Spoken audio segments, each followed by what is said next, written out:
ଓଡ଼ିଶା ଖଣି ବିଭାଗ ବାର୍ଷିକ ସାଂସ୍କୃତିକ ଉତ୍ସବ 2024 ଉପଲକ୍ଷେ 35ତମ ଅର୍ଘ୍ୟର ନାଟକ କପାଳ ଲେଖାର ଆୟୋଜନ କରାଯାଇଥିଲା। ଏହି କପାଳ ଲେଖା ନାଟକ ମାଧ୍ୟମରେ ସମାଜକୁ କ'ଣ ସବୁ ବାର୍ତ୍ତା ଦିଆଗଲା? ସାଂସ୍କୃତିକ କମିଟିର ଆୟୋଜକ ନଳିନୀକାନ୍ତ ନାୟକ ସମାଜକୁ କ'ଣ ବାର୍ତ୍ତା ଦେଲେ ଏହି ନାଟକ ମାଧ୍ୟମରେ? ଆସନ୍ତୁ ଏହି ଭିଡ଼ିଓ ଦେଖିଲେ ଜାଣିପାରିବା।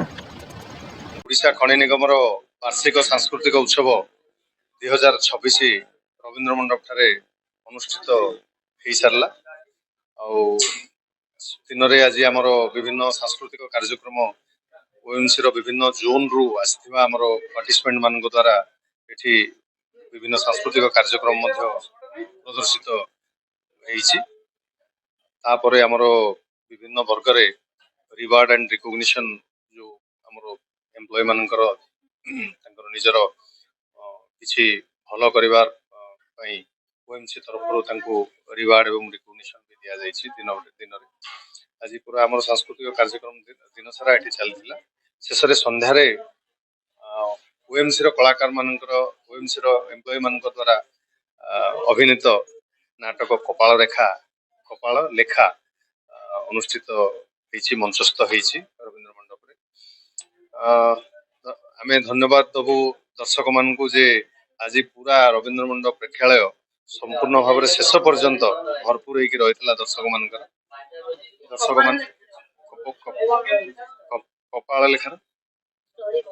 କପାଳ ଲେଖା ହଉଛି ଗୋଟେ ସାମାଜିକ ନାଟକ, ଯୋଉଥିରେ କି ଗୋଟେ ପରିବାରରେ ଜଣେ ଜମିଦାରଙ୍କର ତାଙ୍କର ଦୁଇ ପୁଅ, ଗୋଟେ ପ୍ରକୃତ ପୁଅ ଆଉ ଜଣେ ପାଳିତ ପୁତ୍ର, ସେମାନେ ବାପାଙ୍କର ଯୋଉ ସମ୍ପତ୍ତି ରହିଛି, ଜମିଦାରଙ୍କର ଯୋଉ ସମ୍ପତ୍ତି ରହିଛି, ଜମିଦାରଙ୍କର ଦ୍ୱିତୀୟ ସ୍ତ୍ରୀ ଏବଂ ଯୋଉ ପାଳିତ ତାଙ୍କର ଯୋଉ ପୁତ୍ର, ସେଇ ଦି ଜଣ ମିଶି ସେମାନେ କେମିତି ଜମିଦାରଙ୍କର ଯୋଉ ସମ୍ପତ୍ତି ସବୁ ଅଛି ତାକୁ ହଡପ କରିବେ ଏବଂ ସେଇ ହଡପ କରିବା ପାଇଁ ତାଙ୍କ ରାସ୍ତାରେ ଯୋଉମାନେ ସବୁ କଣ୍ଟା ହେଇଛନ୍ତି ତାଙ୍କୁ କେମିତି ସେଥିରୁ ସେମାନେ ଅପସାରିତ କରିବେ, ସେଇ ଚେଷ୍ଟାରେ ସେମାନେ ପୁରା ନାଟକରେ ରହିଛନ୍ତି। କିନ୍ତୁ ଶେଷରେ ଧର୍ମର ଜୟ ହେଇଛି।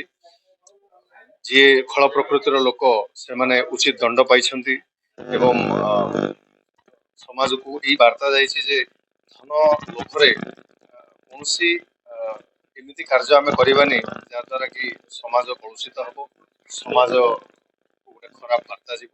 ସେଥିପାଇଁ ଧନ ସମ୍ପତ୍ତି ଟା ବଡ ନୁହଁ, ଏଇ ସମାଜରେ ନିଜର ଭଲ କର୍ତ୍ତବ୍ୟ, ଭଲ ଆଚରଣ ଏହା ଆମ ସମସ୍ତଙ୍କର ରହିବା ଦରକାର।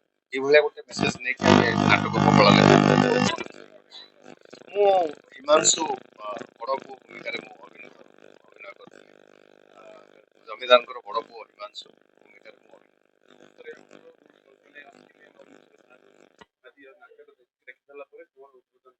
ବହୁତ ସେମାନେ ଖୁସି ହେଲେ। ଏ ନାଟକ ଆମେ ବହୁତ କମ ଦିନ ଭିତରେ ତାକୁ ତିଆରି କରିଛୁ। କଳାକାର ମାନେ ଚେଷ୍ଟା କରିଛନ୍ତି ବହୁତ କମ ଦିନ ଭିତରେ ନାଟକଟିକୁ ଆଣିକି ମଞ୍ଚସ୍ଥ କରିବା ପାଇଁ ବୋଲି। ସେଥିପାଇଁ ଆମର ଯୋଉ ଓଏମସି ର ହାୟର ମ୍ୟାନେଜମେଣ୍ଟ ଅଛନ୍ତି ସମସ୍ତେ ଆମର କଳାକାର ମାନଙ୍କୁ ତଥା ନାଟକକୁ ତିଆରି କରିବାରେ ଯୋଉମାନେ ସବୁ ସେଥିରେ ସାହାଯ୍ୟ କରୁଛନ୍ତି, ଯେପରିକି ନିର୍ଦ୍ଦେଶକଠୁ ଆରମ୍ଭ କରିପାରିକି ସବୁ ଦିଗରୁ ଯୋଉମାନେ ସବୁ ସାହାଯ୍ୟ କରୁଛନ୍ତି ସମସ୍ତଙ୍କୁ ଧନ୍ୟବାଦ ଦେଲେ। ଏଭଳି ଆହୁରି ଭଲ ଭଲ ନାଟକ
ନୃତ୍ୟ ଶୈଳୀ ମାରାନ୍ ଫୁଲ୍ ଚକାଚ भाई मेरे पूरे में तो ने डेरी ही पड़ी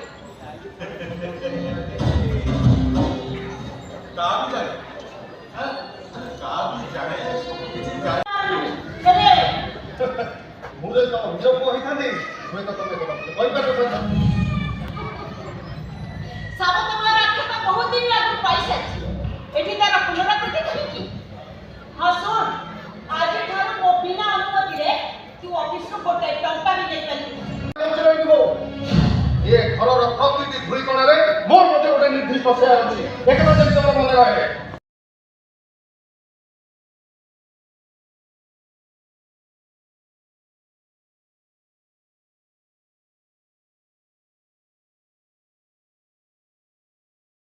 कुडियार में भल अछि तब चल जाओ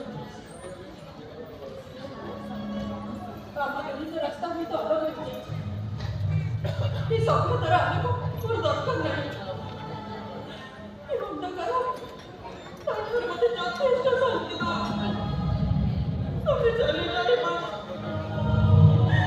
तुम्हें चले जाओ तमर पढ़ हिची तुम आखिर लोह काई चली पुरी पाउस हे दिबो पाउस हे दिबो खूब चमत्कार लिखी चले कौन बाकी लोगों चले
आला पाइबार इतिहास रे गोटे प्रतिशोधर स्वर्णाक्षर रे लिपिबद्ध होई रही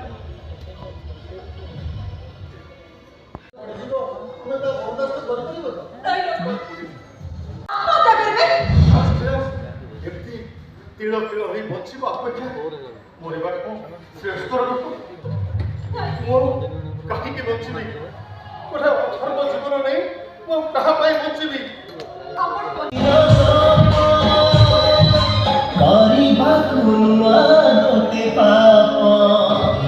अनुरोध रखिबो बोलू मु कोन आपण कथा रे केबे अबाध तमे फेरी जाओ